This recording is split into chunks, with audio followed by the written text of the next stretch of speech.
You can't give away what you don't have. Now, it sounds ridiculous, but it's more than what meets the ear as you hear this. You can't give away what you don't have. People who are not good at giving away love can't give away love because they don't have it to give away. If I want to give you a dozen oranges, I can't give you those dozen oranges unless I go out and pick up 12 oranges someplace. Otherwise, all it is just empty rhetoric. And the same thing is true of virtually everything in your life.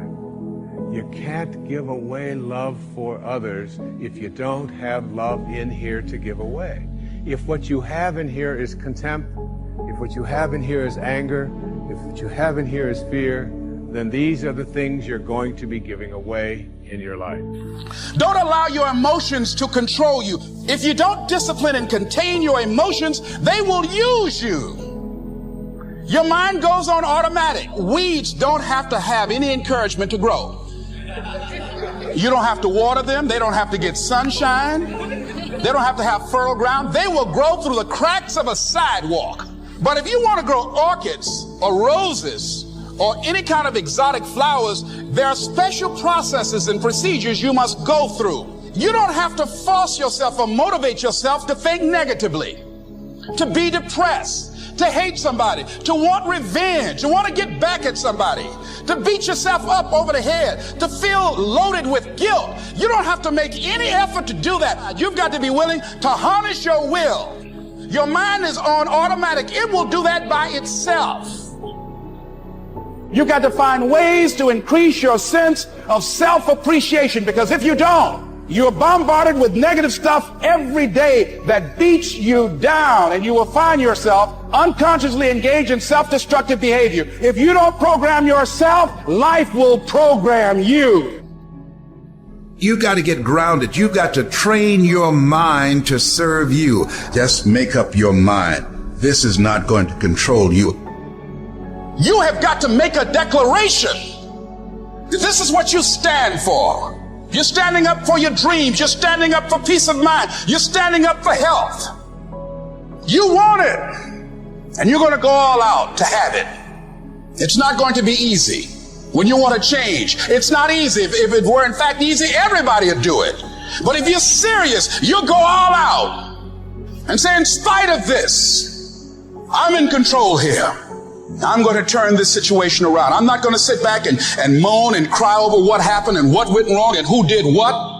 I'm going to do something about this situation. Many years ago, I read a book by Terry Cole Whitaker. It was a classic. What you think of me is none of my business. Think of the amount of time that is wasted on negative energy, wondering what other people think of you. What they think of you really doesn't make any difference. It's what you think of you that makes a difference. So as you go through the day, don't worry about what other people think of you. Just say, I'm all right. I'm God's highest form of creation. So what people tell you doesn't matter at all. It's what you stack. It's what you assemble. It's what you create. It's the habit of what you put in your head. And today I don't blame you, because we got a whole culture that's always blaming somebody else for something in their life. It's truly a scientific fact that when you change the way you look at things, the things you look at change. And now you take this tiny little subatomic particle, and you take it and you put it in a particle accelerator, and you rev up the speed of these things and collide them at 250,000 miles per hour. You collide them, you open up the particle accelerator looking for your source, and guess what's in there? Nothing. No thing. That the dot that began you originated from a field of energy that has no boundaries, no beginnings, no ends. It's infinite. It's an infinite potential. And the question that I have for you is, if you can get this, that you didn't begin with that particle, because particles themselves do not create more particles. St. Paul put it this way in the New Testament: that which is seen hath not come from that which doth appear. They talked a little strange in those days, huh? What that means is that everything that we see in the material world doesn't originate in the material world. It's the spirit that gives life. The flesh counts for nothing. If the shape of your eye can be in an energy field that has no boundaries, no form, no materialness to it, why not the shape of your life? You have got to change the way you think. It is the whole determining factor of where you go in life. We are all where we are today because we thought ourselves to this position. If you don't like the position, think yourself out of it. Your brain is divided into two halves, positive and negative, good and evil. It don't function on nothing else. Ain't no neutral ground in your brain.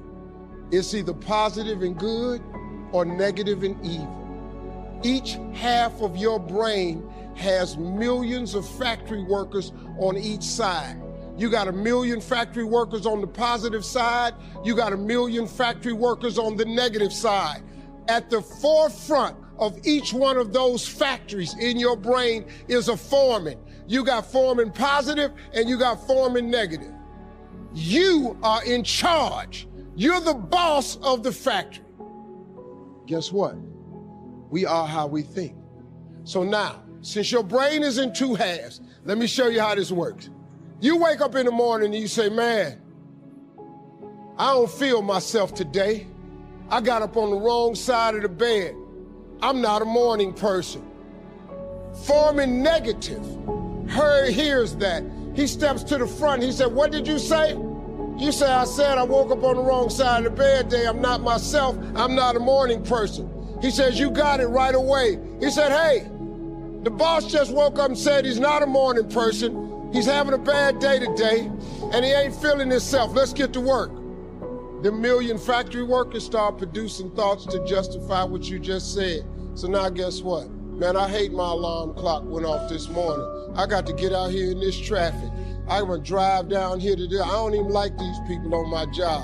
I can't stand this car I'm finna get in this morning. Sure wish I had a new car, but I'm driving this ragged ass car. And on and on and on. And your day starts tumbling into what you ordered at the top of the day. You can wake up in the morning and you say, you know what? Today is gonna be a great day today. I expect something really good to happen for me today. You said, what did you say? You say, I said I'm having a great day today. I expect something good to happen today. Foreman positive turns around and goes, all right, let me have your attention. Steve's having a great day today. He's expecting some wonderful things to happen. And man, let's get it going. And they start manufacturing thoughts. Same brain. Man, I can't wait to go to work today. It may not be the job I want, but at least I got a job. I'm so grateful I got a car to drive to work today. Hey man, at least I got a check coming in. I appreciate the fact that I don't have a car, but at least I can walk to the train. Man, this is gonna be great today. That's how your mind works 24/7. It never turns off. Change your attitude, you change your altitude.